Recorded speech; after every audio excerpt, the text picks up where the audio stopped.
ನಮಸ್ತೆ. ಸೋಮವಾರದ mini blog 21 ದಿನದ ಸಂಕಲ್ಪ ಸೇವೆಯಲ್ಲಿ ಇವತ್ತು 18ನೇ ದಿನದ ಸೇವೆನ ಮಾಡ್ತಿದ್ದೀನಿ. ನಾನು ಯಾಕೆ ಒಳಗಡೆ ಕೂತ್ಕೊಂಡು ಕುಂಕುಮ ಇಡ್ತಾ ಇದ್ದೀನಿ ಹೊಸ್ಲಿಗೆ ಅಂದರೆ, ನನ್ನ ಫ್ರೆಂಡ್ ಒಬ್ಬರು ಹೇಳಿದ್ರು, ನಾವು ಹೊರಗಡೆ ಕೂತ್ಕೊಂಡು ಹೊಸ್ಲನ್ನ ತೊಳೆದು ಕುಂಕುಮ ಇಡಬಾರ್ದು, ಯಾವತ್ತೇ ಆಗಲಿ ಒಳಗಡೆ ಕೂತ್ಕೊಂಡು ಹೊಸ್ಲನ್ನ ತೊಳೆದು ಕುಂಕುಮನ ಇಡಬೇಕು, ತುಂಬ ಒಳ್ಳೆಯದು, ನಾವು ಹೊರಗಡೆಯಿಂದ ಯಾವತ್ತೂ ಕುಂಕುಮ ಇಡಬಾರ್ದು ಅಂತ ಹೇಳಿದ್ರು. ಸರಿ, ನಾನು ಫಸ್ಟ್ ಟೈಮು ನಾನು ಅದೇ ಥರ ಅವ್ರು ಏನು ಹೇಳಿದ್ರು ಅದೇ ಥರ ಒಳಗಡೆನೆ ಕೂತ್ಕೊಂಡು ಕಡೆ ಕಾರ್ತಿಗೆ ಸೋಮವಾರ ಇರೋದ್ರಿಂದ ಹೊಸ್ಲೆಲ್ಲ ನೀಟಾಗಿ ತೊಳೆದು ಕುಂಕುಮ ಇಟ್ಟು ಪೂಜೆನ ಮುಗಿಸ್ದೆ. ಹೊರಗಡೆ ಎಲ್ಲ ದೀಪನೆಲ್ಲ ಇಟ್ಟು ಮನೇಲೂ ಒಳಗಡೆ ಎಲ್ಲ ದೀಪ ಹಚ್ಚಿ ಪೂಜೆ ಮಾಡಿದೆ. ಪೂಜೆ ಅಂತೂ ತುಂಬಾ ಚೆನ್ನಾಗಾಯಿತು. ಸಂಕಲ್ಪ ಸೇವೆ ಹೇಗೆ ಮಾಡ್ತಿದ್ದೀನಿ, ಹೇಗೆ ಮುಗೀತಿದೆ ದಿನಗಳು ಅಂತ ಗೊತ್ತೇ ಆಗ್ತಾಯಿಲ್ಲ.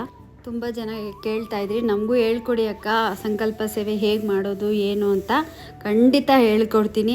21 ದಿನ ನನಗೆ ಮುಗೀತಾ ಬರ್ತಿದೆ. ಅಷ್ಟರ ಒಳಗಡೆ ಆದರೆ ನಾನು ವಿಡಿಯೋ ಮಾಡ್ತೀನಿ, ಇಲ್ಲಾಂದರೆ ಆದಮೇಲೆ ನಾನು ಕಂಪ್ಲೀಟ್ ವಿಡಿಯೋನ ಮಾಡಿ ಅಪ್ಲೋಡ್ ಮಾಡ್ತೀನಿ. ಎಲ್ಲರೂ